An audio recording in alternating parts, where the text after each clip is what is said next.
Welcome back, friends and family of the internet. For those who love to be here and those who love to hate me, welcome back, watchers on the wall. I have an amazing video for you guys today. There is something happening in my state. They're being referred to as donut holes on radar. I'm going to talk about what they like to claim is the conspiracy, and then what they like to claim it actually is. And I'm going to blow your mind because I'm going to blow their theory out of the water and prove what I'm talking about. For a lot of people, understanding what's happening in our weather can be confusing because, unfortunately, we use the incorrect terminology, right? Let me put it to you this way, folks. If you say chemtrail, that is actually just airplanes flying above you, and that's fuel and in their chemical wake. It is a chemical trail. It's not cloud seeding. The word you're looking for is stratospheric aerosol injection. That's two different things. What you're talking about, that it's now hotter, it feels hotter than it has ever felt before, that's a real thing. It's happening because they have things like ionosphere heaters. It gets deep, but I'm going to break it down in a way that you can have this discussion with somebody and not feel like they aren't hearing you. And you can use the proper terminology so that if they go do their research, which I hope all of you will, you'll come up with the correct answers. Because if you Google chemtrail, you see conspiracy. But if you look up stratospheric aerosol injection, you find cloud seeding. We're getting deep today, friends and family. We're getting deep today. By the way, my name is Samantha. I just published my first, praying of many books, Growing Under a Poison Sky. I actually published this with the beautiful lady, Leslie, who writes a newsletter monthly for my channel. So I just want to tell you guys, I have 4 more books that I can autograph and mail out. I am trying to raise money so that I've got a little bit of a savings account built back up as my husband goes in for his aneurysm. We're not sure if they're going to try to coil it, remove it, or leave it, but we are almost definitely going to have sinus surgery within the next 6 to 8 weeks. So he's going to have to miss a few weeks of work. We don't have any days left. When you're 46 and they say you have a brain aneurysm, you start going to a lot of doctor's appointments, a lot of brain scans, all that good stuff starts happening, and you inevitably miss work and eat through your sick days. So I'm just asking if you would be interested in a signed copy. If you look in the top of comments, you'll find ways. If you'll just send $1 with your phone number and say, hey, I want to bid on the book, I'll call you. Okay, so let's start with this, folks. Let me get up everything for you guys. By the way, if you donate anything to our channel and add your email, I'll get you the monthly newsletter. I will also send you the Zoom links when our channel Zooms together. Okay, let's start with what's happening in Louisiana. This is insane. Watch this. Oh, wait. Place. This time it happened in Louisiana. A near perfect set of concentric rings 120 to 140 miles across appeared on a regional radar this afternoon, centered between Alexandria and Leesville, Louisiana. Meteorologists confirmed there are no public Doppler radars at the center that could cause this. So what is producing these donuts? The evenly spaced bands indicate it comes from something man-made, interfering with a layered atmosphere, not a random storm cell. High-powered scanning military emitters like the one right here have been known to cause these rings by jamming transmitters that sweep or step frequencies. Nearby NexRads don't see the transmitters, but they do see the rings drawn as concentric rings centered near the emitter. Gravity waves can also cause these circular rings or arced bands in reflectivity, but those are usually broader, imperfect, and tied to an identifiable storm or terrain, which this does not. However, the crisp, evenly spaced rings here look engineered rather than natural. So what it's not? Birds, bugs, ground clutter. It's the wrong radar for that, and it's way too clean geometrically. The area where it's happening is in Fort Polk, a major U.S. Army training hub where radar, counter-fire sensors, air defense systems, and electronic warfare gear are operated. Given the center point is over Fort Polk and roughly 130 miles across, the most reasonable explanation is a military radio frequency emitter that coupled with a stratified aerosol-dense atmosphere. These donuts are energy signals, not phantom weather, and not merely software quirks, because there were no radars in the area. So stay aware, be prepared, and look up. And as always, I'll keep you updated. Yeah, this guy is, you can find him on TikTok. His actual name is Werner Dog Wi-Fi. I mean on TikTok. Now watch this. I found this one when I was researching this morning. Let's see what they say. Circulating widely across social media, leaving many both fascinated and unsettled. The anomaly in question revealed a massive circular formation, nearly 25 miles wide, spanning across portions of Indiana, Michigan, and Ohio. What has captured so much attention is not only the sheer size of this anomaly, but the fact that it was not fleeting. For more than 20 minutes, radar data showed the presence of this circular ring moving with the clouds before it faded from view. At first glance, some dismissed the image as nothing more than a glitch, an occasional quirk that can appear on weather radar systems. However, the persistence and definition of the ring quickly ruled out such a simple explanation. Unlike typical radar distortions, this anomaly was recorded for nearly half an hour, moving in unison with the surrounding cloud systems. The precision of the circular formation suggested that something unusual was indeed present in the atmosphere above the affected region. The anomaly spanned a vast area, covering cities such as Fort Wayne, Kokomo, and stretching outward across multiple state lines.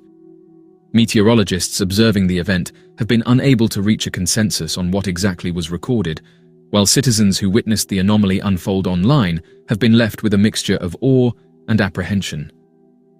The question remains, what could produce such a well-defined circular radar signature that persists for so long? One of the most discussed possibilities is that this could be evidence of advanced military technology being tested. In recent decades, there have been increasing discussions about the use of atmospheric manipulation, stealth shielding, and advanced radar jamming techniques. Some speculate that the ring may have been the atmospheric imprint of a high-energy field or a cloaking system being evaluated by the military. If true, such technology would represent a leap in capability, creating a visible disturbance on radar while remaining hidden from the human eye. Others have suggested that the anomaly could be linked to experimental weather modification techniques. The size and shape of the ring, coupled with its duration, fit the profile of directed energy interacting with cloud systems. If such technologies are being deployed or tested, the implications for weather control would be extraordinary. For the general public, however, the lack of official explanation only deepens the mystery. What stands out most is the silence that has followed. No official agency has stepped forward to provide clarification, leaving observers to draw their own conclusions. This silence... And they always do. Look, guys, I will link everything I'm showing you, of course, in description. You can go watch it there. This one frustrated me the most because listen to what they And the say. radar catches this synchronized. Hold on. Listen to what they try to tell you it is. Projects to, okay, this one's wild.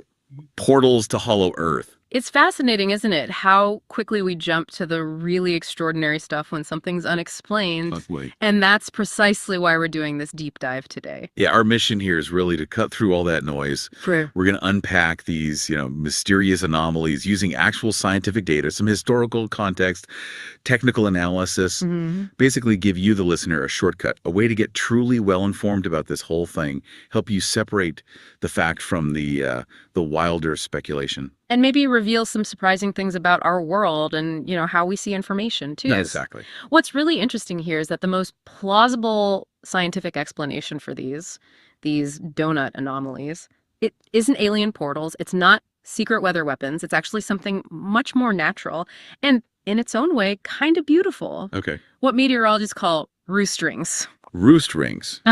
Okay, that sounds way less sci-fi than some other theories floating around. So for anyone who hasn't heard that term, what exactly is a roost ring? So they happen when Doppler radar, the same radar used for weather, detects these incredibly large flocks of birds. Birds? Yeah, birds taking off or landing, usually all at once. It typically happens at very specific times, like dawn or dusk. And it's not new. We've seen this before. There was a famous example, August 11, 2010, over Green Bay, Wisconsin, birds leaving Green Island. The radar caught this huge coordinated exodus, basically. And that created this distinct ring shape. Okay, so the radar isn't just picking up like a few scattered birds here and there. It's literally thousands, maybe millions, all moving together. And that's what makes it the donut shape. That's the key. The radar beam is incredibly sensitive. One on the Fort Wayne, the green one over here, South Bend, Fort Wayne. Remember that was done between like 8:45 p.m. and like 9 p.m. at night, right? So it's not dusk, it's not dawn. And I'm going to show you something else about the birds. Listen what else they say. Like VCP21 is a common one. It sweeps the antenna at different angles. Sometimes that scanning process itself can create concentric rings, like a digital echo. And wasn't there something about a bright band effect too? Like melting snow? You're absolutely right. Lake Erie weather had a good explanation of that. You can get narrow rings sometimes, maybe from higher angle scans hitting that melting layer, the bright band. Okay. But for these specific cases, Serbia and Indiana, the patterns were just too robust. Too clearly showed that radial movement, the forming and dissipating over time, things really consistent with living organisms moving. So not just a static glitch. Exactly. The scale, the movement, the timing, it all points much more strongly towards a biological origin, the birds, rather than just an instrument issue. Okay, so birds seem like the prime suspect. But even with a solid scientific explanation like roost rings, why do so many people immediately jump to geoengineering? It feels like that idea has some deep roots, doesn't it? It really does. That immediate leap you saw on social media wasn't random. It taps into this long, kind of fascinating history of humans trying to mess with the weather. Ah, weather modification. Exactly. It's been around a while. One of the most, let's say, notable early U.S. efforts was Operation Popeye. Popeye. Like the sailor. Yeah, weird name, right? But it ran from 1967 to 1972 during the Vietnam War. The U.S. military was actually using cloud seeding, dropping silver iodide into clouds, trying to make the monsoon season last longer over the Ho Chi Minh Trail. Seriously. To disrupt supply lines. That was the idea. Declassified reports later claimed it boosted rainfall by maybe 30% in the target zones. Whether it actually works strategically is debated, but Wow. It was a big deal. And it definitely raised some serious ethical and environmental questions. You see how she just blew that off? It raised rainfall like 30%. It wiped out entire Vietnamese towns. It rained like 4 months longer. You guys correct me because I don't have that documentation in front of me. I know some of you are going to Google it real quick, but you know what I'm saying. Like, put it in comments for me. She's blowing it off, but that rain turned into it turned the monsoon season into twice as long.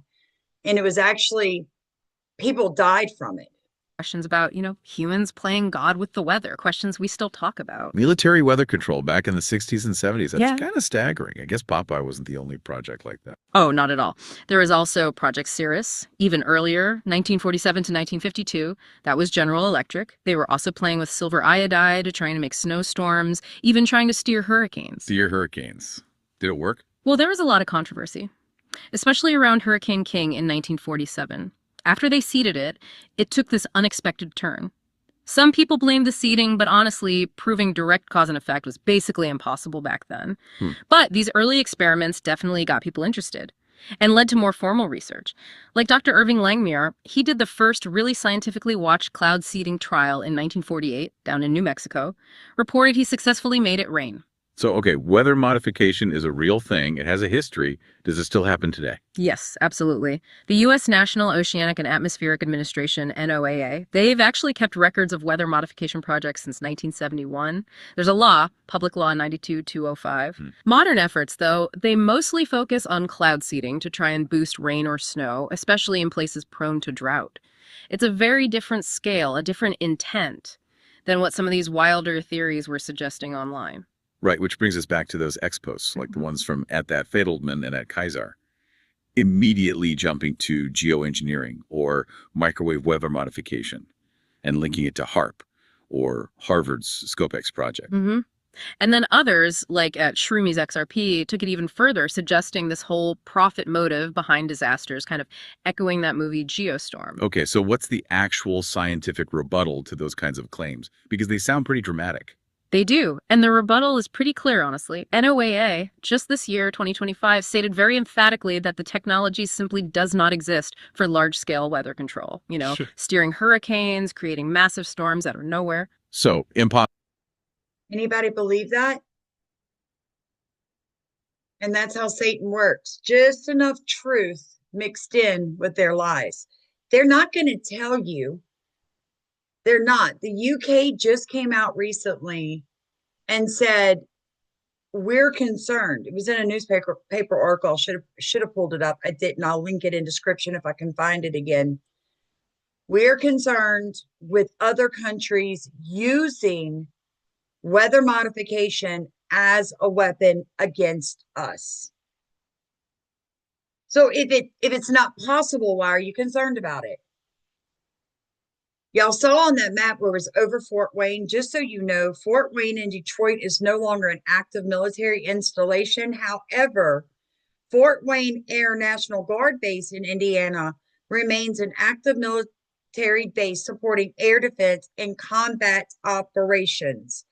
So you got Fort Hood, you got a ring around it. You got Fort Wayne, you got a ring around it. I mean, tomato, believe what you want. Just so you know, what you saw in Alexandria a couple of days ago, this is not the time for migrating birds in Louisiana. Each year, birds set out on their annual spring migration, traveling to their summer feeding grounds. This time of year, local birds that went south for the winter or when birds that are heading further north stop to eat. All right, so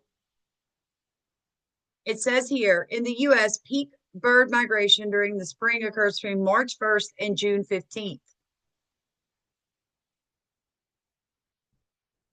And then their fall migration is typically August 1st through November 30th.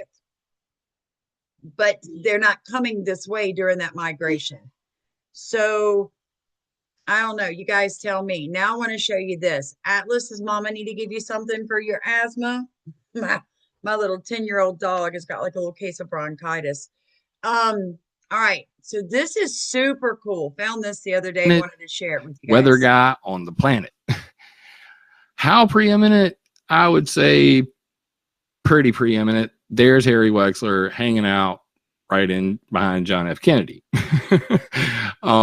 Harry had talked about at one time, melting the Arctic with nuclear bombs, wrote some reports on geoengineering for JFK.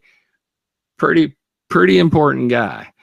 And around 1962, he had come to the conclusion that maybe this rocket idea wasn't such a good idea. He even cited a report called Modification of the Earth's Upper Atmosphere by Missiles, 10 September 1961, by Geophysics Corporation of America, Bedford, Massachusetts. This report is not public. I will be getting this. Shout out to the Argus. Now, what most people don't know, there's this thing called the Partial Nuclear Test Ban Treaty, or the Limited Test Ban Treaty, as some people know it. But basically, it goes like this. There were a whole bunch of nuclear explosions, Operation Argus being a really important one. But there was also Hardtack Teak, Starfish Prime, the K Project. Here's a link to the list of artificial radiation belts created as a result of all of these upper atmospheric nuclear explosions. Here's a link to the Partial Test Ban Treaty and something called the Christofilos effect. Cue first link. So this is called the Argus experiment by Nicholas C. Christofilos. I believe it's Nicholas N.C. Christofilos at Lawrence Radiation Laboratory, University of California, Livermore. Everybody knows what the Lawrence Livermore National Lab is. It's the same place that Lowell Wood, Edward Teller, and Roderick Hyde came up with the modern idea for geoengineering solar radiation management. Not a coincidence. So at the Argus experiment, Christofilos refers to an effect whereby electrons race from pole to pole and they bounce to and fro. Pretty sure we got a slide of that in here as well. Better yet, let's just pull up my HARP page. Uno momento, por favor. I was going to show this at the end, but screw it. This is climateviewer.com/HARP, HAARP. And you can see a nice little picture of it right there. So what we have, yay, shout out to Paris Logan, Writing for God, Greg Arnold, and Lori Armstrong in chat. Thank you for staying up late with me. Yeah, the reason why you never catch me live is because until at least September, I'm gonna that. What they're saying is basically that when you put radiation into space, or trap a bunch of electrons in space, that they would bounce from pole to pole, and as they do that, they rain out at each pole, and that's called creating artificial aurora. Well, Christofilos had figured this out, Okay. Everybody in Florida saw the aurora. Remember? Everybody's freaking out. They're like, this is unprecedented. Why are we seeing the aurora borealis in Florida? Now are you guys starting to see? Every time that they put a nuclear bomb trying to go through the firmament that the Bible talks about, it hit that glass ceiling that, what was her name? Clinton talked about. It just put a whole bunch of ions, and these go back and forth between the poles like pogos, right? Everybody knows when energy starts to move, it begins to create. And what does it create? Heat. Folks, listen to me. It's like we're living under a dome. Again, Stephen King, boy, he nails it. Personally, I had heard that a lot of these science fiction writers were given CIA classified information to write about in their science fiction books. It's that predictive programming we're talking about. I heard Clancy was one of them, and there was another. I don't know where Stephen King gets his information, but it is so close to the truth. So it says, in addition to the trapping effect, the creation of an artificial aurora was predicted. The non-trapped electrons would be guided along the magnetic lines of force which pass through the burst point toward the upper atmosphere, producing strong ionization along these magnetic lines. Hence, in both points where these lines re-enter the atmosphere, aurora luminescence was expected. The persons responsible for organizing the observations of aurora phenomena and magnetic disturbances, as well as some of the many track stations, were Dr. Philip Newman, AFCRC, and Dr. Alan Peterson, SRI. Besides the satellite observations, some rocket launchings were scheduled for observations at the very beginning of the formation of the Argus shell. This responsibility was assumed by a group of scientists in the AFSWC. The experiment was successful in all respects, except that Explorer 5 was not placed in orbit. However, the one satellite available, Explorer, yielded most of the important information, although valuable information resulted from other observations.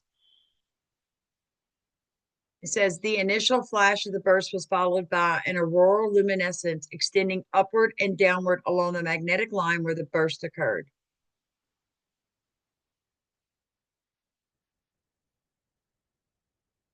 Guys, they're heating up the ionosphere. They literally do have something called ionosphere heaters. So you think about it. They go up into the stratosphere. They dump chemicals. Some of those chemicals stay up there 3 to 5 years, and then almost always what goes up must come down. By the way, if you have not joined us as a subscriber, please consider doing so. YouTube does not pay me. If you'd like to get an autographed book so I can raise money for what's coming from my husband, please look in the top of comments. Otherwise, if you would just like to buy me a cup of coffee or the dog some treats, you can find the way to do it there. Way back during the Argus times, and basically proposed what is now referred to as the Christofilos effect, that you could actually use the Van Allen belts as a weapon system, as a bug zapper in the sky. Yep. Pretty scary stuff, in fact. Let's see right here. Nope, that's not it. I have another slide of that, and I believe it's right. Sure. There you go. And this is actually Christofilos explaining it himself. There's Christofilos. Christofilos shows how a magnetic field encompasses the Earth. When nuclear bomb is detonated, some of the radiation is trapped and travels along the magnetic force to point of opposite end of line, then spreads around the Earth in a thin shell of electrons. So here's the explosion, boom, boom, boom. They spiral around the magnetic field lines, and basically radiation is trapped in space. Pause for liquid. This is from. Think about how much cancer has increased in the past 80 years.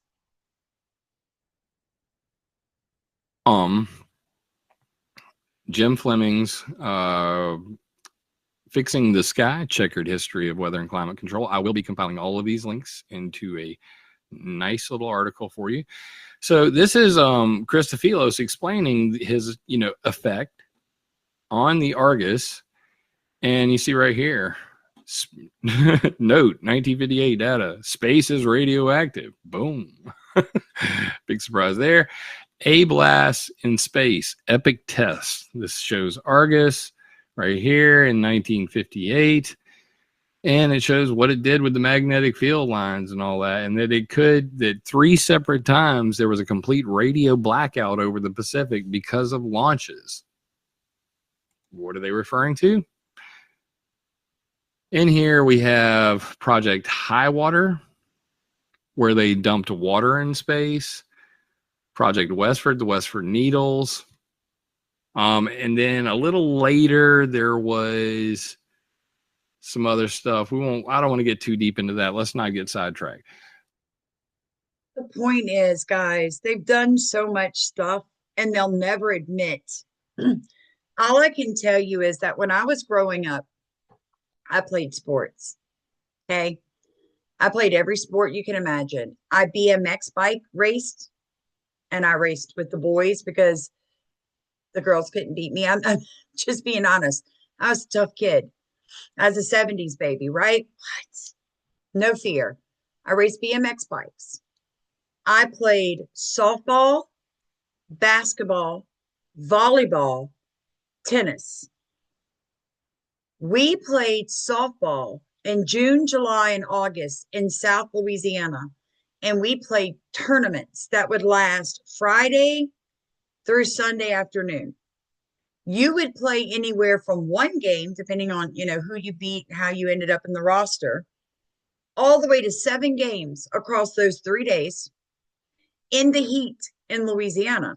Temperatures, yes, they rose to 90, 95, 100 degrees, but it was different. People feel like they're being baked alive now, and you are. It is a different type of heat. What is space weather modification? Space weather refers to the variable conditions in the space environment between the sun and Earth that can affect systems and technologies in orbit and on Earth.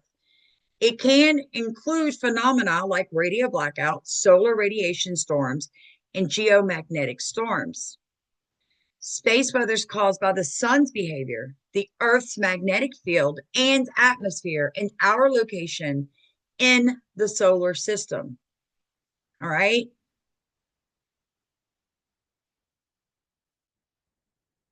I told you.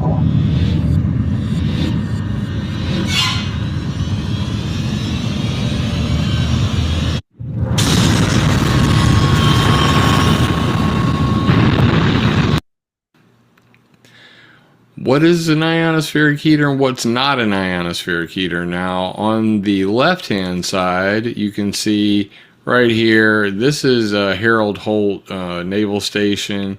It is a VLF transmission site. It directly transmits low frequencies. Whereas on the right-hand side, we have the HARP facility, the High Frequency Active Auroral Research Program, which uses high frequency waves to cook the sky and create low frequency waves. So that's one of the main differences, is that it doesn't actually transmit low frequencies, it uses the sky to create them. This is my ionospheric heater map. You can find it at climateviewer.org, or if you are on the presentation, you can click directly on the image. It'll take you there. And here are the top 4 ionospheric heaters in the world. Of course, we've already mentioned HARP. There's the Tromsø ionospheric heater in Norway. The Arecibo Observatory Enhanced High Frequency Ionospheric Heating Instrument. Oh my goodness, that's a mouthful. In Arecibo, Puerto Rico. And the Sura Ionospheric Heating Facility in Russia. And here's a map of not just the ionospheric heaters, but many of the other instruments that are used with the ionospheric heaters, in addition to missile defense radars, lasers and directed energy sites, ionosondes, superdarn, and the ELF, VLF transmitters themselves. So check that out. All of that's available at ClimateViewer 3D at climateviewer.org. All right. So the black and white ones here are missile defense radars. You can see them all the way around Canada up here. Got a whole bunch over here too. That is where Israel is located. Then you have the Ionosonides. I don't know how to say that. That's these green and white ones like this. Laser and directed energy are the little triangles with like starburst in them. You got them out here over the Pacific. You got a whole bunch over here on the other side of Texas. You got one in Louisiana. The green Let me see if I can actually find one. I don't see one on this map. And then the red ones, of course, are the ice. This one right here. See the red looks like the old watch cable TV. That's your ionospheric heater.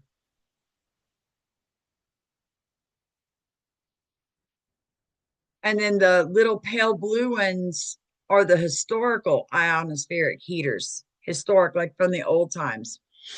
Guys, it's bad. Look at this map. Want to know why the world's heating up the way it is?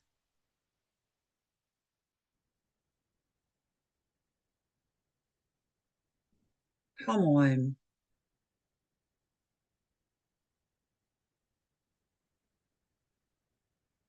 So out of curiosity, what do you think?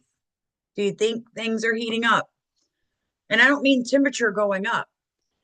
Look, in Louisiana, it's the weirdest thing. It can be 90 degrees on the thermometer and feel like 118 due to humidity, lack of wind, how bright the sun is that day. We haven't seen real clouds since the 1980s. I believe that, early 1990s.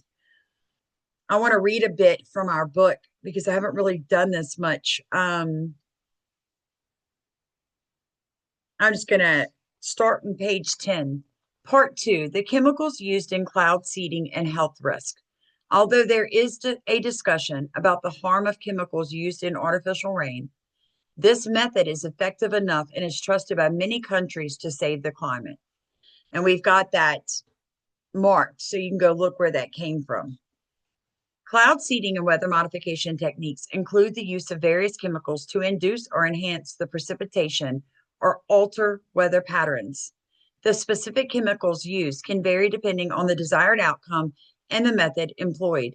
Many of these chemicals are also used in agriculture and medicine, where they can be ingested orally or applied as a compound to your skin. Obviously, all these chemicals in medicine are carefully measured in dosage. This is done to protect the patient. In agriculture, there are warning labels and safety regulations in place to prevent harm to those who are applying them. All of these chemicals, regardless of how they are used, have potential side effects. The problem with using these chemicals in cloud seeding is that we do not know the amounts of each chemical being used. We are not notified of the health risks that these chemicals pose. We are never told to stay out of their artificial rains or to keep our children and pets indoors. We are never told of the side effects these chemicals pose when they come into contact with our skin, our plants, and our water supplies. And we are never told about the health or environmental risks that arise when over 8 chemicals rain down on us at once. We are never told because it is all done without our knowledge or our consent. We're never told because there is no oversight or accountability for the companies who receive the contracts to do the spraying, nor for those who handed out the contracts. This book is broken up into 2 parts. It's not just going to tell you what they're doing, what they're spraying, how they're doing it. It's going to tell you how to save your soil, how to plant food even underneath toxic skies, how to clean your water, because you can do it. God did not leave us defenseless. He gave us the knowledge. And you want to know where Leslie and I found most of the knowledge? This book is a testament to God. I want to read to you what I read to my husband last night. Ecclesiastes chapter 3. To everything there is a season, and to every purpose under the heaven, a time to be born and a time to die, a time to plant and a time to pluck up that which is planted, a time to kill and a time to heal, a time to break down and a time to build up, a time to weep and a time to laugh, a time to mourn and a time to dance, a time to cast away stones, and a time to gather stones together, a time to embrace, and a time to refrain from embracing, a time to get, and a time to loose, a time to keep, and a time to cast away, a time to rend, and a time to sow, a time to keep silence, and a time to speak, a time to love and a time to hate, a time of war and a time of peace. What profit hath he that worketh in that wherein he laboreth? I have seen the travail which God hath given to the sons of men to be exercised in it. He hath made everything beautiful in his time.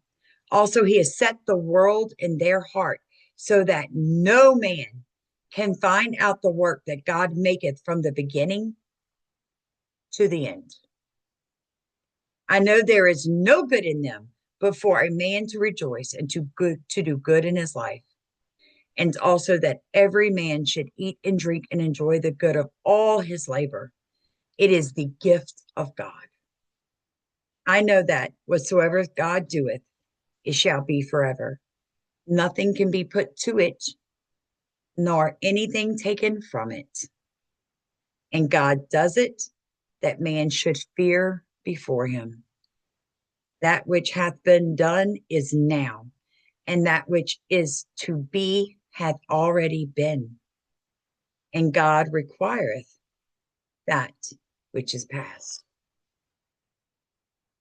May he bless you. I hope this video removed the scales from your eyes and at least showed you that some of us that are talking about weather modification and weather warfare, we're not crazy.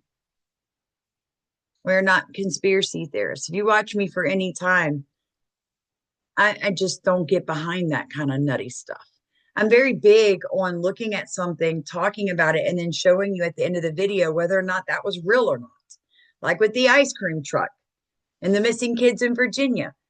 The cartel is taking our children. Human trafficking is happening underneath our noses. We want to blame it on ice cream trucks. Come on, you guys. The same people that got mad at me for not wanting to participate in the Becoming Insane Candace videos, you know, and the anti-Israel nonsense.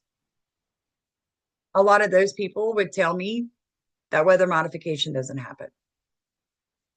I'm about truth. And there are ways to prove things. And without proof, it's not worth my time. This we can prove, friends and family. Again, YouTube doesn't pay me. If you'd like to row in our boat, look in the top of comments. Love you guys so much. Have an amazing day.